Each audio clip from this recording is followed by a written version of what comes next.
நமது ஜெபம் டிவியில் ഉയരുള്ള ക്രിസ്തുവൈ വെളിപ്പെടുത്തുതൽ. ആകാശമണ്ഡലത്തിൽ ഒന്നും കണ്ടില്ലെങ്കിലും അടയാളമായി ഒന്നും കണ്ടില്ലെങ്കിലും മടുത്തു പോകാതെ വിശ്വാസത്തോടെ പ്രാർത്ഥിക്കുന്ന ഒരു ജനം ഇതിനകത്തുണ്ടോ? ഓ ആമേൻ. ഒന്നാം തടവിയും രണ്ടാം തടവിയും വാനമണ്ഡലത്തിൽ ഒന്നുമേ കാണാവിട്ടാലും വിശ്വാസത്തോടെ നിങ്ങളുടെ പകലാ. Christ Generation Ministries presents Revealing the Living Christ every Saturday at 8 p.m. Don't miss it on Jabam TV.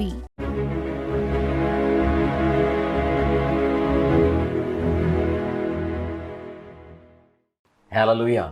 കർത്താവ് അത്ഭുതങ്ങളുടെ ദൈവമാണ്. ലൂക്കോസിന്റെ സുവിശേഷം 9-ാം അധ്യായം 1-ാമത്തെ വാക്യത്തിനകത്ത് ഇങ്ങനെ പറയുന്നു, യേശു 12 പേരെ അടുക്കൽ വിളിച്ചു സകല ഭൂതങ്ങളുടെ മേലും വ്യാധികളെ സൗഖ്യമാക്കുവാനും അവർക്ക് ശക്തിയും അധികാരം കൊടുത്തു. ദൈവരാജ്യം പ്രസംഗിക്കുവാനും രോഗികൾക്ക് സൗഖ്യം വരുത്തുവാനും അവരെ അയച്ചു. ശിഷ്യന്മാരെ അടുക്കൽ വിളിച്ച് അവർക്ക് ഭൂതങ്ങളുടെ മേലും വ്യാധികളുടെ മേലും അവർക്ക് ശക്തിയും അധികാരം കൊടുത്തു. ദൈവരാജ്യം പ്രസംഗിക്കാൻ രോഗികളെ സൗഖ്യമാക്കുവാനും അവരെ അയച്ചു. ദൈവരാജ്യം പ്രസംഗിക്കുന്നതിനിടയിൽ യേശു ചെയ്ത ചില അത്ഭുത സാക്ഷ്യങ്ങൾ നമുക്ക് കേൾക്കാം. നമ്മുടെ കൂടെ ദീപ്ഷിക എന്ന മോൾ നമ്മുടെ കൂടെ ഇന്ന് കണക്റ്റ് ആയിട്ടുണ്ട്. മോളുടെ ലൈഫിൽ യേശു എന്താണ് ചെയ്തത് നമുക്ക് മോളോട് ചോദിക്കാം. என்னோட பேர் தீப்ஷிகா. எனக்கு கொஞ்ச நாளாகவே ரொம்ப பேக் பெயின் இருந்துச்சு. படுக்க முடியாது, உடம்பெல்லாம் அங்கங்கே நீர் வச்சுட்டு ஒரு ட்ரெஸ் கூட போட முடியாமல் இருந்துச்சு. அப்போது நாங்கள் ஹாஸ்பிட்டலில் போய் எனக்கு இந்த ப்ராப்ளமாக இருக்குன்னு சொன்னப்போ டாக்டர் எக்ஸ்ரே எடுத்து பார்த்தா என்ன ப்ராப்ளம்னு கண்டுபிடிச்சிடலான்னு சொன்னாங்க.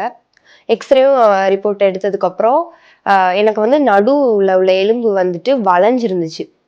இந்த வளவு ரொம்ப நாளாகவே இருந்துச்சு. இது ஆப்ரேஷன் கண்டிப்பாக பண்ணி தான் சரி பண்ணணும். ஆப்ரேஷனுக்கு 5 ലക്ഷം ആകുമെന്ന് சொல்லிட்டாங்க. ദീപ്ഷിക മോള് പറയുന്നത് മോൾക്ക് കുറേ നാളായിട്ട് ബാക്ക് പെയിൻ ആയിരുന്നു അല്ലേ, നടുവേദനയായിരുന്നു.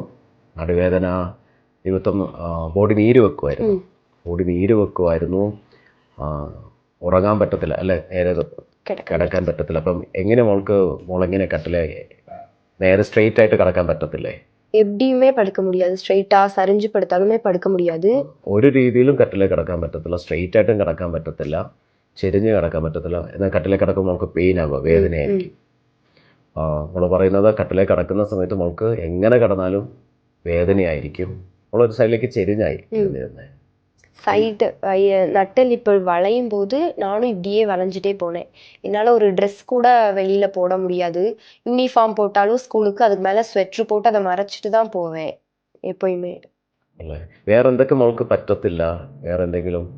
ரொம்ப நேரம் நடக்க முடியாது, ரொம்ப நேரம் உட்கார முடியாது, கையெல்லாம் தூக்க முடியாது, ஒரு எக்ஸசைஸ் கூட ஸ்கூல்லலாம் பண்ணவே முடியாது. ഇത്തിരി നേരം നിൽക്കാൻ പറ്റത്തില്ല, നടക്കാൻ പറ്റത്തില്ല, സ്കൂൾ എക്സസൈസ് ഒക്കെ ചെയ്യുമ്പോൾ ഒന്നും അല്ല, കൈയൊന്നും ഉയർത്താനോ ഒന്നും ചെയ്യാൻ പറ്റാത്ത അങ്ങനെ ഒരു സിറ്റുവേഷനായിരുന്നേ. അപ്പോൾ മോള് ഹോസ്പിറ്റലിൽ ചെന്ന് കാണിച്ചപ്പോൾ എക്സ്റേ എടുത്തപ്പോൾ എക്സ്റേക്കകത്ത് അസ്ഥി വളഞ്ഞായിരിക്കുന്നത് അല്ലേ? എന്താ ഡോക്ടർ നമ്മളോട് പറഞ്ഞേ? சர்ஜரிக்கு 5 லட்சம் கேட்டாங்க. சர்ஜரி பண்ணும்போது பேக்கில் ரொம்ப கிரிட்டிக்கலான சர்ஜரினால பண்ணும்போது நரம்பில் எதுவும் பாதிச்சிச்சுன்னா கை கால் வராதுன்னு சொல்லிட்டாங்க. இன்னும் எப்போயுமே கை கால் പറഞ്ഞത് സർജറി ചെയ്യുമ്പോൾ ഞരമ്പിന് എന്തെങ്കിലും അത് ബാധിച്ചാൽ പിന്നെ കൈകാലുകളെല്ലാം പാരലൈസ് ആയി പോകും അല്ലെ, തളർന്നു പോകും എന്നാണ് ഡോക്ടർ പറഞ്ഞത്. പിന്നെ ഡോക്ടർ എന്ത് പറഞ്ഞു? എത്രത്തോളം കോംപ്ലിക്കേറ്റഡ് ആണ് സർജറി? ഡോക്ടർ പിന്നെ എന്താ പറഞ്ഞേ? டாக்டர் உடனே சர்ஜரி பண்ண சொல்லிட்டாங்க. அப்படி பண்ணாட்டினா இன்னும் பொண்ணு பெட்லேயே தான் இருக்கும் அப்படின்னு சொல்லிட்டாங்க. സർജറി ചെയ്തില്ലെങ്കിലും പിന്നെ നടക്കാൻ പറ്റത്തില്ല, എപ്പോഴും ബെഡ് റെസ്റ്റ് ആയി തന്നെ ഇരിക്കേണ്ടി വരും. സർജറി ചെയ്ത് കഴിഞ്ഞാൽ എന്തായിരിക്കും പ്രശ്നം വരുന്നത്? சர்ஜரி பண்ணி முடிச்சதுக்கப்புறம் நடக்க முடியாதுன்னு சொல்லிட்டாங்க. 9 months பெட் ரெஸ்ட் மட்டும் வேணும்னு சொல்லிட்டாங்க. സർജറി ചെയ്താലും പിന്നെ പെട്ടെന്ന് നടക്കാൻ പറ്റത്തില്ല, 9 മാസം ബെഡ് റെസ്റ്റ് എടുക്കേണ്ടി വരും. എന്തെങ്കിലും ഞരമ്പിനെ അത് ബാധിച്ചു കഴിഞ്ഞാൽ പിന്നെ അത് പാരലൈസ് ആയി പോകും. അതുമാത്രമല്ല 5 ലക്ഷം രൂപ സർജറിക്ക് ആവശ്യം പറഞ്ഞിരുന്നു. അതിൻ്റെ ഒരു പ്രയാസത്തിലായിരുന്നു അല്ലേ ഫാമിലി എന്ന്? എങ്ങനെയാണ് നമ്മുടെ മീറ്റിങ്ങിനെ കുറിച്ച് മോൾ അറിഞ്ഞത്? എങ്ങനെയാണ്? எங்கள் அம்மா வெளியே ஒரு ஷாப்பில் நிற்கும்போது ஒரு அங்கிள் கிரைஸ்ட் ஜெனரேஷன் மினிஸ்ட்ரிக்கு வந்தால் உங்கள் பொண்ணுக்கு உடனே இயேசுப்பா சுகப்படுத்துவார்னு சொன்னாங்க. அப்போது ஃபஸ்ட் டே ஞாயிற்றுக்கிழமை எங்கள் அம்மா வரல, நான் மட்டும் போனேன். நான் வந்து எலும்பு சம்மந்தப்பட்டு ஒரு பிரச்சனையில் இருக்கேன்னு ப்ரேயரில் இருந்த யாருக்குமே, டோனி அங்கிளுக்குமே தெரியாது. அப்போ அங்கிளாக கூப்பிட்டு சொன்னார், இங்கே யாருக்கும் எலும்பு பிரச்சனைகள்லாம் இப்போ ஹீல் ஆகிட்டுருக்கு அப்படின்னு சொன்னப்போ நான் கை தூக்குனேன். அப்போது தான் அங்கிள் வந்து எனக்காக ப்ரேயர் பண்ணார். അന്ന് മീറ്റിങ്ങിനകത്ത് അസ്ഥിരോഗങ്ങൾ സൗഖ്യമാകുന്നുവെന്ന് പരിശുദ്ധാത്മാവ് പറഞ്ഞു. ഞാനത് ഡിക്ലെയർ ചെയ്തു. ആ സമയത്ത് തന്നെ മോൾ കരം ഉയർത്തി ഫ്രണ്ടിലേക്ക് വന്നു. പ്രാർത്ഥിക്കുമ്പോൾ മോൾക്ക് എന്തെങ്കിലും അനുഭവപ്പെട്ടോ? എന്ത് തോന്നി പ്രാർത്ഥിക്കുന്ന സമയത്ത്? அங்கே ப்ரேயர் பண்ணும்போது வந்து என்னால் ஏசப்பா என்னை தொட்டாருன்னு என்னால் உணர முடிஞ்சது. கொஞ்சம் ஒரு 2 மினிட்ஸ்க்கு அப்புறமே என்னால் ஃபுல்லாக ஹீல் ആയിട്ടേ ഏസപ്പാവാൽ. അപ്പോൾ മോള് ചർച്ചിൽ വന്നു. ആ സമയത്ത് പ്രാർത്ഥിക്കുന്ന സമയത്ത് മോള് യേശു തൊട്ടതായിട്ട് മോൾക്ക് അനുഭവപ്പെട്ടു. ആ സമയം തന്നെ മോള് പരിപൂർണമായിട്ട് സൗഖ്യമായി അല്ലേ? അതുവരെ അസ്ഥി വളഞ്ഞായിരുന്നേ, മോള് ചെരിഞ്ഞായിരുന്നിരുന്നല്ലേ? இப்படிதான் ப்ரேயரில் நிற்கும் போது இப்படி தான் நின்னேன். ஆனால் ப்ரேயர் முடிஞ்ச உடனே நான் ஸ்ட்ரெயிட்டாக நின்னேன். ആ സെക്കൻഡിൽ തന്നെ അസ്ഥി സ്ട്രെയിറ്റായി. മോള് പറഞ്ഞു യേശു തൊട്ടു. ആ സൗഖ്യത്തെ മോൾക്ക് അനുഭവിക്കാനായിട്ട് സാധിച്ചു. ப்ரேயர் பண்ணி முடித்தோடனே நான் ஆட்டோமேட்டிக்காக ஃபுல்லாக என்னோட பாடி ஸ்ட்ரெயிட் ஆயிடுச்சு.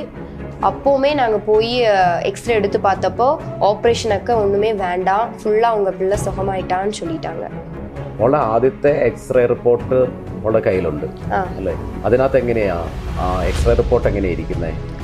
ஆதியம் எடுக்கும்போது வந்துட்டு ரொம்ப சரிஞ்சிருந்துச்சு, இப்படி வளைஞ்சிருந்துச்சு. அப்புறம் ப்ரேயருக்கு அன்னைக்கே நாங்கள் ஈவினிங் போய் எடுத்தப்போ ஸ்ட்ரெயிட்டாக இருந்துச்சு. പ്രാർത്ഥന കഴിഞ്ഞപ്പോൾ പോയി എടുത്ത എക്സ്റേ റിപ്പോർട്ടിൽ അസ്ഥി സ്ട്രെയിറ്റ് ആയിട്ടിരിക്കുന്നു. യേശു എത്ര വലിയ അത്ഭുതമാണ് ചെയ്തിരിക്കുന്നത്. ഇന്ന് നിങ്ങൾ ഈ സാക്ഷ്യം കേൾക്കുമ്പോൾ ഈ മോളിൽ യേശു ചെയ്ത അതേ അത്ഭുതം നിങ്ങളുടെ ലൈഫിലും യേശു ചെയ്യാൻ ശക്തനാണ്. നിങ്ങൾ വിശ്വസിച്ചാൽ യേശുവിൻ്റെ മഹത്വം നിങ്ങൾക്ക് കാണുവാനായിട്ട് സാധിക്കും. ഈ സാക്ഷ്യം പറയുന്നത് ഒരു വ്യക്തി കൊണ്ട് സകലത് സാധ്യമെന്നല്ല. യേശു ഇന്നും ജീവിക്കുന്നു. യേശുവിന് അസാധ്യമായിട്ടൊന്നുമില്ല. ഈ പ്രേക്ഷകരോട് മോൾക്ക് എന്തെങ്കിലും പറയാനുണ്ടോ? என்னை எப்படி ஏசப்பா இலவசமாக சுகப்படுத்தினாரோ, நீங்கள் நம்புறவங்க ஒவ்வொருக்கும் ஏசப்பா கண்டிப்பாக ஒரு சுகத்தை கொடுப்பாரு, இலவசமாக கொடுப்பாரு. நீங்கள் கண்டிப்பாக டெய்லி ஜெபம் பண்ணுங்கள், ஏசப்பா கண்டிப்பாக உங்களுக்கு ஒரு ஹீல் பண்ணுவார். ഹല്ലേലൂയ. ഉള്ളവരെ നമ്മളെ സൗഖ്യമാക്കിയ യേശു നിങ്ങളെയും സൗഖ്യമാക്കും. കർത്താവ് നിങ്ങളെ അനുഗ്രഹിക്കട്ടെ. God bless you.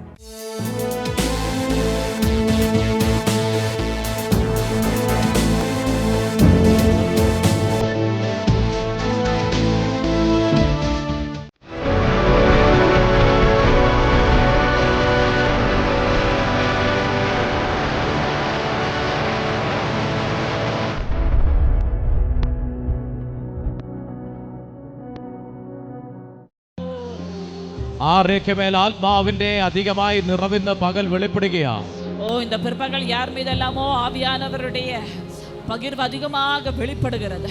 ആരേക്ക് മേൽ അസാധാരണമായ അഭിഷേകത്തിന്റെ പുതപ്പിന്ന് പകൽ വീഴുകയാ. ആമേൻ. யார் மீதெல்லாமோ அசாதாரணமாக அபிஷேகத்தினுடைய போர்வை ചില அதிகமாக ചങ്ങലകളെ പൊട്ടിക്കുന്ന ഒരു അഭിഷേകം ചിലരുടെ മേൽ കർത്താവ് കൈമാറുകയാ. சில சங்கிலிகளை உடைக்கிற அபிஷேகம் யார் மீதெல்லாமோ இந்த பிற்பகல் விழுகிறது. ഇന്ന് പകൽ ഞാൻ വീണ്ടും ഡിക്ലെയർ ചെയ്യുക, വിശ്വസിക്കുന്നവരാൽ ചില അടയാളങ്ങൾ ഒക്കെയും നടക്കും. ஆமே. இந்த பிற்பகல் நான் மறுபடியும் அறிக்கை பண்ணுகிறேன், விசுவசிக்கிறவர்களால் சில அடையாளங்கள் எல்லாம் நடக்கும். ഇന്ന് പകൽ നീ വിശ്വസിക്കുന്നുവോ, നീ ചില അടയാളങ്ങൾ കാണും. இந்த பிற்பகல் நீங்கள் விசுவசிக்கிறீர்களா, நீங்கள் சில அடையாளங்களை காண்பீர்கள். തകർന്ന നിന്റെ ജീവിതത്തിനകത്ത് ചില അടയാളങ്ങൾ നീ കണ്ടു തുടങ്ങും. തകർന്ന ഉன்னுடைய வாழ்க்கைக்குள்ளாக சில அடையாளங்களை நீ காண போகிறாய். തടസ്സപ്പെട്ടു നിൽക്കുന്ന നിന്റെ ജീവിതത്തിൽ ചില അടയാളങ്ങൾ നീ കണ്ടു തുടങ്ങും. தடையாக நிற்கிறவனுடைய வாழ்க்கையிலே சில அடையாளங்கள் நீங்க காண போகிறீர்கள். ചില കൈയളവ് മേഘത്തിന്റെ പകലായി ഇത് മാറുകയാ. இன்னைக்கு சில கையளவு മേഘത്തിനുடைய പകലാக இந்த ഇതുവരെ കണ്ടിട്ടില്ലാത്ത തരത്തിൽ, ഇതുവരെ നടക്കാത്ത തരത്തിൽ ചില കൈയളവ് മേഘം പൊങ്ങി വരുന്ന ഒരു കാഴ്ച ഇന്ന് ക്രൈസ്റ്റ് ജനറേഷൻ കാണുകയാ. ഓ ഇതുവരെയും നടക്കാത്ത വിധത്തിൽ, ഇതുവരെയും കാണപ്പെടാത്ത அளவில் ഒരു കൈയളവ് മേഘം ക്രൈസ്റ്റ് ജനറേഷൻകാக ഉയർന്നു വരുവதை ഞാൻ பார்க்கிறேன். അത് ആറമേലൊക്കെ അതിശക്തമായി അടയാളത്തിന്റെ പകലായി, അടയാളത്തിന്റെ പകലായി, ഓ ഇത് അടയാളത്തിന്റെ പകലായി വിശ്വസിക്കുന്നവരുടെ മേൽ അത് വെളിപ്പെടുകയാ. இந்த பிற்பகல் சில அடையாளங்களுடைய பகலாக, சில அடையாளங்களுடைய பகலாக விசுவசிக்கிற யார் மீதெல்லாமோ இது வெளிப்பட போகிறது. ഹേ റാൽഖാബാ ഷെഗറ്റേരിയ ഒന്നാം തവണയും രണ്ടാം തവണയും ഒക്കെ പ്രവാചക ശിഷ്യൻ വന്ന് പറയുന്നു, ഓ പ്രവാചക, ഞാനൊന്നും കണ്ടില്ല, ഒന്നും ആകാശ മണ്ഡലത്തിൽ ഒന്നും കാണുന്നില്ല. ஆமென். ஒன்றாம் தடவை இரண்டாம் தடவை எல்லாம் தீர்க்கதரிசியுடைய ஊழியக்காரன் வந்து சொல்கிறது, தீர்க்கதரிசியே ஒன்றாம் தடவை ஆமென், இரண்டாம் தடவை வான மண்டலத்தில் நான் எதையுமே കാണാം. ആകാശ മണ്ഡലത്തിൽ ഒന്നും കണ്ടില്ലെങ്കിലും അടയാളമായി ഒന്നും കണ്ടില്ലെങ്കിലും മടുത്തു പോകാതെ വിശ്വാസത്തോടെ പ്രാർത്ഥിക്കുന്ന ഒരു ജനം ഇതിനകത്തുണ്ടോ? ഓ ആമേൻ. ഒന്നാം തടവിയും രണ്ടാം തടവിയും വാന മണ്ഡലത്തിൽ ഒന്നുമേ കാണാവിട്ടാലും വിശ്വാസത്തോടെ നിങ്ങളുടെ പകലാ. ഓ இந்த பிற்பகல் உங்களுடைய பிற்பகல். ഇത് നിങ്ങളുടെ പകലാ. ഇത് ഉங்களுடைய பிற்பகൽ. പാസ്റ്റർ, ഞാൻ മടുത്തുപോയി. പാസ്റ്റർ, ഞാൻ സോർന്നു പോയി വിട്ടേ. ഞാൻ ഒന്നും കാണുന്നില്ല.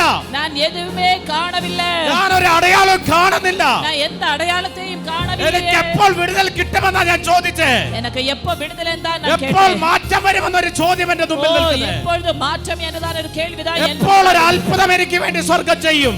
എപ്പോഴത്തെ ഒരു അത്ഭുതം പരലോകം എനിക്ക്. ആ ചോദ്യത്തിന്റെ ആൻസർ ഇന്ന് പകൽ നിന്റെ മുമ്പിൽ ഒരു അടയാളമായി.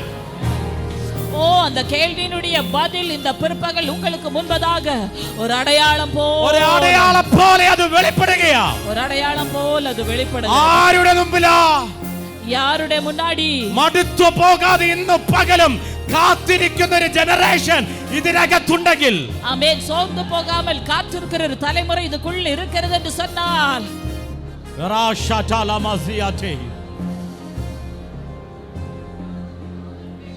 Oh, oh, oh, hey, Radha Shate, Regadari, ഇതുവരെ കാണാത്ത തരത്തിൽ, ഇതുവരെ അനുഭവിക്കാത്ത തരത്തിൽ, ഇതുവരെ വെളിപ്പെടാത്ത തരത്തിൽ, ഇതുവരെ സംഭവിച്ചിട്ടില്ലാത്ത തരത്തിലൊന്ന് ഇന്ന് പകൽ ആരുടെ മേലോ അസാധാരണമായ നിലവാരത്തിൽ അത് വെളിപ്പെട്ടു തുടങ്ങുക. ആമേൻ. ഇതുവരെ നിഗളാத വിധത്തിൽ, ഇതുവരെയും കാണാத വിധത്തിൽ, ഇതുവരെയും സംഭവിക്കാത്ത വിധത്തിൽ യാർ മീതെല്ലാമോ അത്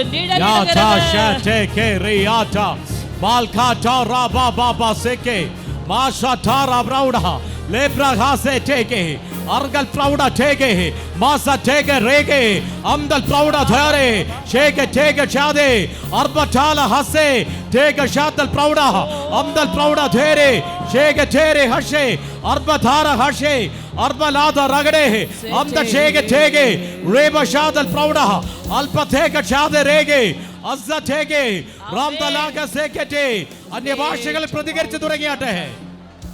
എനിക്ക് അന്യഭാഷകളിൽ പ്രതികരിച്ചു തുടങ്ങിയാട്ടെ. ഓ അന്യഭാഷ നിന്റെ മേൽ ഇറങ്ങുന്ന തീ സാധാരണമായിട്ടുള്ളതല്ല. ഓ മേലെ let there be fire. Oh let there be fire. the tea. let there be fire. Oh the tea പറ്റി എരിവദാ. tea. Oh the tea. tea. Oh the tea. ha ha ha ha. ഇന്ന് പകലിന് ഞാൻ പേരിടുകയാ, പുതിയ തുടക്കം. இந்த பிற்பகலுக்கு நான் பெயரிடுகிறேன் புதிய ஆரம்பம். new beginning. புது ஆரம்பங்கள். new beginning. புது ஆரம்பங்கள். പുതിയ തുടക്കം ചിലരുടെ മേൽ. ഓ പുതു തുവക്കം ചില നബറുകൾ മേൽ. അഭിഷേകത്തിനുடைய ആത്മതലത്തിന്റെ ആവിക്കുரிய മണ്ഡലങ്ങളുടെ ഓ വിടുതലിന്റെ വിടുതലയിനുடைய സമ്പത്തിന്റെ ഓ ആരോഗ്യത്തിന്റെ പുതിയ തുടക്കം. പുതു തുവക്കം. ഇത് വെറുതെ ഇരിക്കുന്നവരുടെ പകലല്ല. ആമേൻ. ഇത് ചുമ്മാ ആത്മാവിൽ പ്രതികരിക്കുന്നവർ ഇന്ന് പകൽ ചിലത് പ്രാപിച്ചുകൊണ്ടേ പോകത്തുള്ളൂ. ആമേൻ. ഇന്നേക്ക് ആവിയിൽ செயல்படுகிறவர்கள் ഇന്ന് പകൽ ചിലത് പ്രാപിച്ചുകൊണ്ടേ പോകത്തുള്ളൂ. ആമേൻ. നിങ്ങൾ இந்த பிற்பகல் ചിലதை பெற்றுக்கொண்டு தான் போக போறீங்க.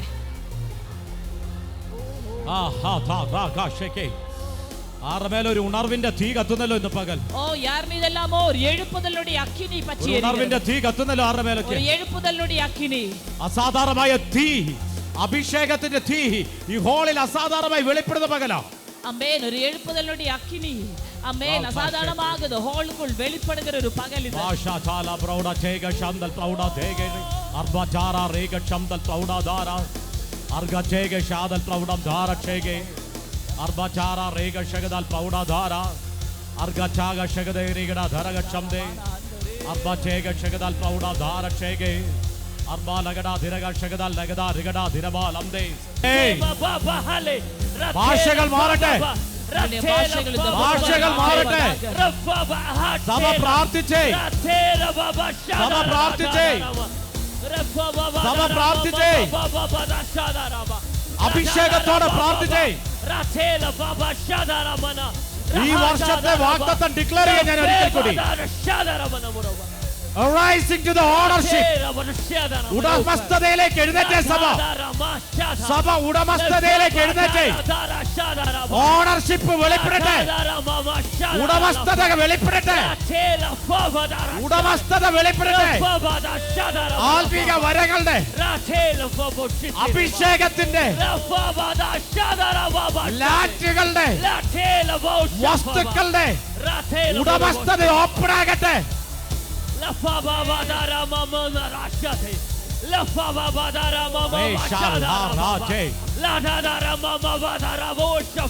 ഉടമസ്ഥത വെളിപ്പെടട്ടെ. ആമേൻ. ഉടമ ഉரிமை வெளிப்படுவதாக. ഓണർഷിപ്പ് വെളിപ്പെടട്ടെ. அந்த ஓனர்ஷிப் இந்த பிற்பகல் வெளிப்படுவதாக. ചില കൈയളവ് മേഘത്തെ കാണുകയാ, ചില കൈയളവ് മേഘങ്ങളെ കാണുകയാ, ചില കൈയളവ് മേഘങ്ങളെ നിങ്ങൾ കാണുகிறீர்கள். ചില അടയാളങ്ങൾ സഭയ്ക്കകത്ത് വെളിപ്പെട്ടു തുടങ്ങിയ, ചില അടയാളങ്ങൾ സഭയ്ക്കുൾ വെളിപ്പെട്ടു വരുகிறது. Hallelujah, hallelujah. നമ്മുടെ வாழ்க்கையை குறித்து கர்த்தர் எதிர்பார்க்கிற எதிர்பார்ப்பு என்னவென்று அறிகிற ஒரு தலைமுறையாக நாம் மாறும்படியாக கர்த்தர் நம்மை கொடுத்து வாஞ்சிக்கிறார். திருமன் சொல்வாங்க ஆமென். ദൈവത്തിൻ്റെ ഹിതം, കർത്തർക്ക് നമ്മേൽ இருக்கிற சித்தம் இன்னவென்று அறிகிற ஒரு ஜெனரேஷனாக நானும் நீங்களும் மாற வேண்டாம்.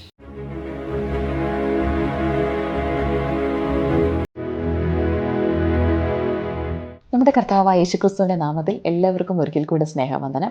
മർക്കോസിന്റെ സുവിശേഷം 16-ാം അധ്യായം അതിൻ്റെ 20-ാമത്തെ വചനം നമ്മോട് ഇങ്ങനെ പറയുകയാണ്: കർത്താവ് അവരോട് കൂടെ പ്രവർത്തിച്ചും അവരാൽ നടന്ന അടയാളങ്ങളാൽ വചനത്തെ ഉറപ്പിച്ചും പോന്നു എന്ന്.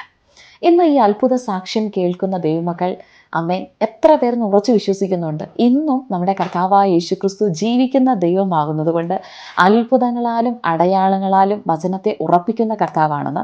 അങ്ങനെ ഇന്നൊരു അത്ഭുത സാക്ഷ്യം, ആശാദീവ്യക്കയുടെ അത്ഭുത സാക്ഷ്യം നമ്മളിന്ന് കേൾക്കാൻ പോവുകയാണ്. அக்கா சொல்லுங்க, கர்த்தவங்களோட வாழ்க்கையில என்ன பெரிய அற்புதத்தை செய்தார்? கர்த்தருக்கு சூத்திரம். எனக்கு திடீர்னு ஒரு தலை சுத்து இருந்துச்சு, ஒரு வாந்தி வந்துச்சு.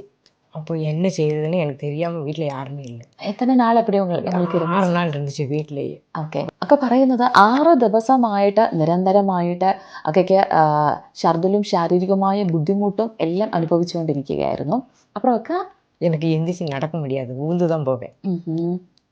அப்போ 6வது நாள் அம்மாவை கூப்பிட்டு அப்போ அம்மா ஜெபிச்சிச்சு. எங்களுக்கு ஜெபிக்கும் போது ஒரு கிளாஸ் தண்ணி நான் குடிக்கும்போது வாந்தி இல்லை எனக்கு. மறுநாள் தேனிக்கு மீட்டிங் போகணும்னா அண்ணன் ட்ரெஸ் எல்லாம் எடுத்து அயன் பண்ணி வச்சுட்டு போகணுங்கும்போது எனக்கு ஒன்றும் முடியல. அப்போ அண்ணன் என்னை தூக்கி கொண்டு போச்சு. அந்த நைட்டு ஒரு நாள் என்னச்சு போகிறதுக்கு முதல் நாள் 12 மணிக்கு நைட்டு எனக்கு வாந்தி பண்ண ஊந்து தான் போவேன். அண்ணன் பின்னாலே வரும். அப்போ போய் நான் வாந்தி பண்ணிகிட்டு இருக்கும்போது அண்ணன் நின்றுக்கிட்டு இருந்தது திடீர்னு கீழே விழுந்தாச்சு 12 மணிக்கு. அப்போ என்ன செய்ய அப்படின்னு எனக்கு தெரியல. அப்போ நான் ஒரே வார்த்தை சொன்னேன், ஆண்டவரே எனக்கு எந்திக்க முடியாது, தூக்க முடியாது அப்படின்ட்டு. அப்போ அண்ணன் எஞ்சி முடிச்சு பார்த்தாரு. அப்போ நான் ஆண்டவரை ரொம்ப நினச்சேன். மறுநாள் என்னை ஆஸ்பத்திரி ட்ரீட் பண்ணாங்க. அப்போ எல்லாருக்கும் உனவைய நம்ப முடியாது, இல்லை இறந்து உயிர் வந்துட்டாங்க. അതെ, നോക്കണം. ഈ സിസ്റ്റർ പറയുന്ന സാക്ഷ്യം ഇതാണ്. അക്കയ്ക്ക് നിരന്തരമായിട്ട് ഇങ്ങനെ വോമിറ്റിങ് കൂടി നടക്കാൻ പോലും കഴിയാത്ത വിധത്തിൽ നിലത്ത് ഇഴഞ്ഞ് പോയാണ് വോമിറ്റിങ് ചെയ്തുകൊണ്ടിരുന്നത്. അതുപോലെ 6 ദിവസം നിരന്തരമായിട്ട് വോമിറ്റിങ് ചെയ്തുകൊണ്ടിരിക്കുക. അതിനിടയ്ക്ക് ഒന്ന് വീട്ടിലേക്ക് വിളിച്ച് പ്രാർത്ഥിച്ചു, വെള്ളം കൊടുത്തു എന്നൊക്കെ പറയുന്നുണ്ട്. എന്നാൽ നോക്കണം പ്രീതി മക്കളെ, ഒരു ദിവസം രാത്രി 12 മണിയായപ്പോൾ സഹിക്കാൻ വയ്യാത്ത വോമിറ്റിങ്ങും ബുദ്ധിമുട്ടും എല്ലാം കാരണം നിൽക്കാൻ പോലും കഴിയാത്ത അവസ്ഥയിൽ പൊക്കിയെടുത്തുകൊണ്ടാണ് ഹോസ്പിറ്റലിലേക്ക് കൊണ്ടുപോകുന്നത്. അതിൽ കണ്ടു നിൽക്കുന്നവർ പറയുകയാണ്, ഇനി ജീവിക്കുമോ എന്നറിയത്തില്ല എന്ന് പോലും പറയത്തക്ക രീതിയിൽ അത്രയ്ക്ക് വയ്യാത്തൊരു സാഹചര്യത്തിലേക്ക് ഒക്കെ കടന്നുപോയി. എന്നാൽ ഹോസ്പിറ്റലിൽ என்ன நடந்ததுக்கா? ஹாஸ்பிட்டல் போனோடனே எனக்கு சேர் கொண்டு என்னையை தூக்கி போனாங்க. போய் என்னென்ன பார்க்கணுமோ எல்லாம் பார்த்தாங்க. பார்த்துட்டு என்னை ஐசியூவில் கொண்டு போய் 10 பாட்டில் குளுக்கோஸ் ஏற்றுனாங்க. பின்ன ஊசியை எப்படி பண்ணோம் போட்டுட்டே போட இடமில்லன்னு வயிற்றுல கூட ஊசியெல்லாம் போட்டாங்க. அப்போ டாக்டர் மறுநாள் சொன்னார், எந்திரிச்சு நடந்துருங்கம்மா அப்படின்னாங்க. இப்போ எனக்கு எந்திரிக்க முடியாதுனால டாக்டர் பிடிச்சி என்னை இறக்கி விட்ட உடனே எனக்கு நிற்க முடியல. அப்போ அந்த டாக்டர் மறுபடி சிஸ்டரை கூப்பிட்டு சேர் எடுத்து போடுங்க அப்படின்னு அவரை என்னை கட்டில் தூக்கி கூப்பிட்டு போயிடுச்சு. மறுநாள் நான் வரும்போது நீ நடக்கணும். அப்போ நான் ஜெயிச்சுக்கிட்டே இருந்தேன். அந்த தைரியத்தில் மறுநாள் எனக்கு அப்போவுமே ஏதோ ஒன்று செஞ்சிச்சு. காலையில் எந்திரிச்சு நடந்துடலாம்னு நானும் டாக்டர் வந்தோன்னே எழுந்திரிச்சு நின்று பார்த்தேன். இறங்கி டாக்டர் இறங்க வேண்டாம் நேரம் நான் இறங்கி நின்னேன். ஆனால் எனக்கு நிற்க முடியல. டாக்டரே பிடிச்சாரு. நான் வீட்டுக்கு போகணும் அப்படிங்கிற ஒரு தைரியத்தில் நான் இறங்கினேன். அப்போ ஆண்டவரை நான் நினச்சேன், எனக்கு இப்படியெல்லாம் இருக்குது, நான் வீட்டுக்கு போவேன்னா போக மாட்டாங்க அப்படிங்கிற ഒരു ഉறுதி எனக்கே இல்லை. அப்படியெல்லாம் ഇരുന്നேன். ഒക്കെ പറയുന്നത് അടുത്ത ദിവസം ഹോസ്പിറ്റലിൽ ഇരിക്കുമ്പോഴും ഒന്ന് ഇറങ്ങി നിൽക്കുവാൻ പോലും കഴിയാത്ത വിധത്തിൽ ശരീരത്തിനകത്ത് ബലഹീനതയാണ്. ഡോക്ടർ ഒന്ന് പിടിച്ചിറക്കാൻ നോക്കി, പക്ഷെ അപ്പോൾ പോലും നിൽക്കാൻ കഴിയാത്തതുപോലെ തളർച്ചയും ക്ഷീണവും ഒക്കെ ആയിരുന്നു. എന്നാൽ അടുത്ത ദിവസങ്ങളിൽ ഞങ്ങളെ സംബന്ധിച്ച് അവിടുന്ന് പ്രാർത്ഥിക്കുവാനായിട്ട് കർത്താവ് സഹായിച്ചു. എന്നാൽ പ്രാർത്ഥിച്ചു കഴിഞ്ഞപ്പോൾ എന്തോ ഒരു ധൈര്യം ശരീരത്തിനകത്ത് വരുന്നത് പോലെയൊക്കെ ഫീൽ ചെയ്തു. அதுக்கப்புறம் உங்களால் நடக்க முடிஞ்சதா? அதுக்கப்புறம் நான் தைரியத்தோடு ஆண்டவர்கிட்ட ஜெபம் பண்ணிக்கிட்டே நடந்தேன். அந்த கட்டிலும் இந்த கட்டிலும் பிடிச்சு நடந்தேன். மறுபடியும் நான் வீட்டுக்கு போகிறோம் நானே டாக்டர்கிட்ட கேட்டேன். டாக்டர் சரி போங்க அப்படின்னு எனக்கு 10 நாள் லீவு கொடுத்து பேர் போட்டு வீட்டுக்கு அனுப்பிட்டு ஒரு சப்போர்ட்டில் தான் நீங்கள் நடக்கணும் அப்படின்னாங்க. அப்போ வீட்டில் வந்து எனக்கு அண்ணன் வந்து கம்பியெல்லாம் கட்டி கொடுத்து, அண்ணன் வேலைக்கு போகுதுனால யாரும் வீட்டில் இல்லை, கம்பியெல்லாம் கட்டி கொடுத்து நடந்தேன். பையா நடந்தால் ஏதோ ஒரு சப்போர்ட்டில் பிடிச்சி ஒரு தடவை தான் போக முடியும். மறுபடியும் எனக்கு திருப்பி இங்கிட்டு வர முடியாது. அப்படி சமயத்தில் அண்ணன் என்னை காலையில் கொண்டு போய் தீயை போட்டு சூட்டுக்கு உட்கார வச்சுட்டு அண்ணன் மூணார் எங்கேயும் போயிட்டு யாரும் கூப்பிட்டாங்கன்னு போயிட்டு வரது வரைக்கும் அங்கே தான் இருப்பேன். மறுபடியும் எனக்கு எழுந்து போக முடியாது. அண்ணன் வந்து மறுபடியும் கூட்டிகிட்டு போய் தான் என்னை கட்டில் போய் விடணும். அப்போ ஃபாஸ்டர் நீங்கள் எல்லோரும் வந்து என்னை ஜெபிக்க வந்தீங்க. அப்போ எனக்கு வந்து 10 அடிக்கு அங்கிட்டு வார ஆள் யாருன்னு தெரியாது. എന്നാൽ വീട്ടിൽ വന്നിട്ടും നടക്കാൻ കഴിയാത്തൊരു സാഹചര്യത്തിൽ വീടിനകത്തൊന്ന് പിടിച്ച് നടക്കുവാനായിട്ട് കമ്പിയൊക്കെ വെച്ച് ഒരു സപ്പോർട്ടിന് വേണ്ടിയിട്ടെന്ന് വെച്ചാൽ ബെഡ്റൂമിൽ നിന്നും ടോയ്ലറ്റിലേക്കോ അല്ലെങ്കിൽ കിച്ചണിലേക്കോ ഒക്കെ പോകുവാൻ കമ്പി കെട്ടി അതിൻ്റെ സഹായത്തോടെയാണ് ഒക്കെ പിടിച്ച് നടന്നുകൊണ്ടിരുന്നതെന്നാണ് പറയുന്നത്.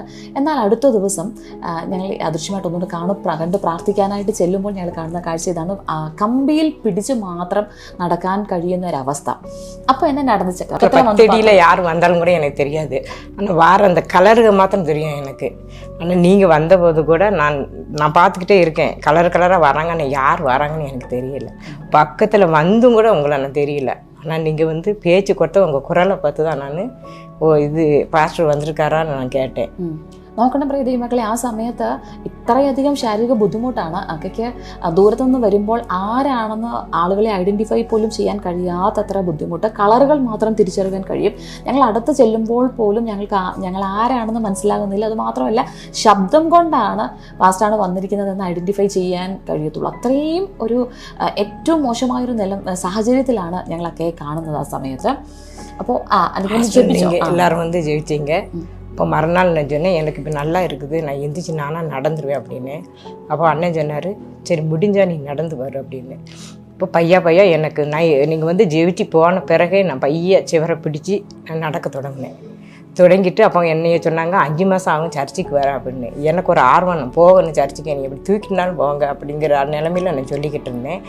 ஆனாலும் எனக்கு வந்து ஜெபிக்கிறவங்க உங்கள் ஜெபத்தை ஆண்டவர் கேட்டார். என்னை வந்து பார்க்க வந்த மக்களும் கேட்டு வந்தாங்க. எல்லாரும் எப்படி இருக்காங்க வந்து பார்த்துட்டு போனவங்கலாம் இது நம்ப முடியாது அப்படின்னு எஸ்டேட் ஆளுகளும் சொல்லியாச்சு. சர்ச்சிலேருந்து என்னை தெரிஞ்சவங்க வந்து பார்த்தாங்க. அண்ணன் வந்து யார்ட்டையுமே சுகமில்லை அப்படின்னு சொல்லலை. ஆதிபத்துக்கு தெரியாது. எனக்காக எல்லாரும் ஜெபிச்சாங்க. அது ஆண்டவர் சத்தத்தை கேட்டார், எனக்கு ஜீவனை கொடுத்துருக்காரு. ஆனால் 2 மாதமாக அண்ணன் தான் எனக்கு தலை கூட வாரி விடணும். எனக்கு ஒன்றும் செய்ய முடியாது. அண்ணன் தான் 2 நேரம் சமையலை கொடுப்பாரு. ஒரு நேரம் வந்து அண்ணனோட தங்கச்சி மகன் வந்து எனக்கு சாப்பாடு கொடுத்து அப்படித்தான் நான் இருந்தேன். வீட்டில் ஆளே இல்லாமல் ஆண்டவரோடு தான் நான் பேசிக்கிட்டு இருந்தேன். அப்படி நெருங்கினேன் நான் கொஞ்ச நாள். இப்போ வேற நான் ஆண்டவரோட ரொம்ப நெருங்கிக்கிட்டே தான் இருக்கேன். அதுக்கப்புறம் பரிபூர்ணமான ஒரு சுகத்துக்குள்ள ஆண்டவர்களை கொண்டு வந்து ஆண்டவர் என்னை நல்ல ஒரு நடமாட்டத்துக்கு 2 மாதம் கழிஞ்ச உடனே நான் சர்ச்சுக்கு வந்துட்டேன். 5 மாதம் ஆனாலும் வர முடியாது அப்படிங்கிற ஒன்று இருந்தேன். ஆனால் உங்கள் ஜெபத்தில் இனி ஆண்டவர் வந்து சர்ச்சுக்கு வந்து ஸ்டெப் ஏறி யாரும் என்னை பிடிக்க வேண்டாம்னு 2 മാസത്തിൽ എന്നെ മേലെ വന്നിട്ട്. ഹല്ലേലൂയ. പ്രിയ ദൈവമക്കളെ, അന്ന് പ്രാർത്ഥിച്ചു. അതിനുശേഷം ജീവിതത്തിൽ മാറ്റങ്ങളും ശരീരത്തിൽ മാറ്റങ്ങൾ സംഭവിക്കുവാനായിട്ട് ആരംഭിച്ചു. ഒക്കെ പറഞ്ഞ 5 മാസത്തിന് ശേഷമേ ഇനി വീണ്ടും എന്തെങ്കിലും ജോലി ചെയ്യുവാനോ അല്ലെങ്കിൽ ഒന്ന് നടന്ന സ്റ്റെപ്പ് കയറുവാനൊക്കെയുള്ള സാധിക്കത്തുള്ളൂ എന്ന് പറഞ്ഞെടുത്ത് 2 മാസത്തിനുള്ളിൽ തന്നെ ഒരു പരിപൂർണമായ സൗഖ്യത്തിലേക്ക് വരുവാൻ, തന്നെത്താൻ നടന്ന ആരുടെയും സഹായമില്ലാതെ ചർച്ചിലേക്ക് വരുവാനൊക്കെ കർത്താവ് സഹായിച്ചു. ഒരു പരിപൂർണ സൗഖ്യം. ഇപ്പൊ നിങ്ങൾ உங்க சரீரத்தில் பரிபூர்ணமான சுகத்தை அனுபவிக்கிறீங்க. சரீரம் நல்ல ஒரு பலத்தை கொடுத்துருக்காரு, எனக்கு நடக்கிறதுக்கு நல்ல ஒரு ஆரோக்கியத்தை கொடுத்துருக்காரு, ஆண்டவரை நேசிக்கிறதுக்கு எனக்கு நல்ல ஒரு தைரியம், நல்ல ஒரு பலத்தை கொடுத்துருக்காரு. அதனால இப்போ எனக்கு வேலை செய்யறதுக்குலாம் நல்ல தைரியம் இருக்குது. வெயிட்டெல்லாம் எனக்கு முதல்ல தூக்க முடியாது, குனிய முடியாது, கை மேலே தூக்க முடியாது. சர்ச்சிட்ட வந்து பாஸ்டர் ப்ரேயர் பண்ணும்போது கை தூக்கும்போது கை தூக்குனேன், நல்லா கை தூக்கிட்டேன். இப்போ எனக்கு அதெல்லாம் നല്ല ആരോഗ്യமாக தான் இருக்குது, ഒരു പ്രശ്നവും ഇല്ല. ഇന്ന് പരിപൂർണ ആരോഗ്യവതിയായിട്ട് ഒക്കെ കർത്താവ് സൗഖ്യമാക്കി.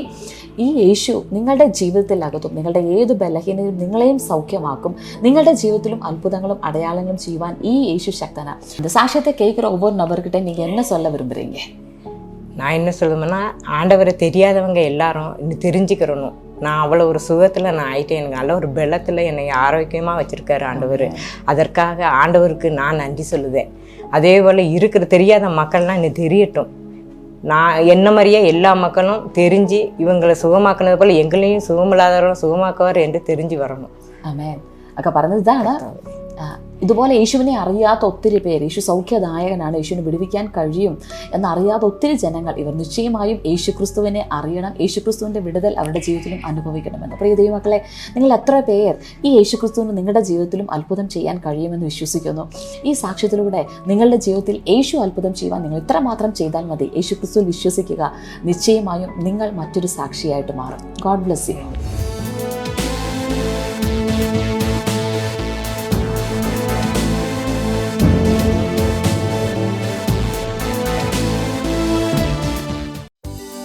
நம்முடைய ஞாயிற்றுக்கிழமை ஆராதனை காலை 10 மணி அளவில் கில்கால் ஹால், போஸ்ட் ஆபீஸ் எதிரி, மூனார்.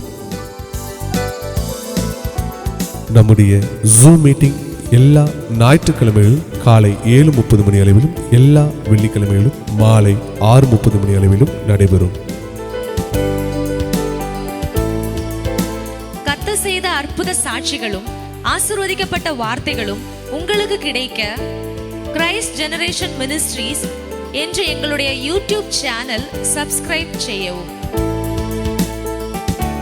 வாட்ஸ்அப் மூலியமாக எங்களை தொடர்பு கொள்ள வேண்டிய தொலைபேசி எண் 9447750993. ஜெப உதவிக்காக எங்களை தொடர்பு கொள்ள வேண்டிய தொலைபேசி எண் 9447775093. Brother Tony Francis, sister Jinu Tony இவர்களுடைய அப்கமிங் மீட்டிங்ஸ் இவைகளை குறித்து அறியவும் மீட்டிங்ஸ் நடத்துவதற்கும் 9447442660 என்ற எண்ணிற்கோ அல்லது 9447775093 என்ற எண்ணிற்கோ அழைக்கவும்.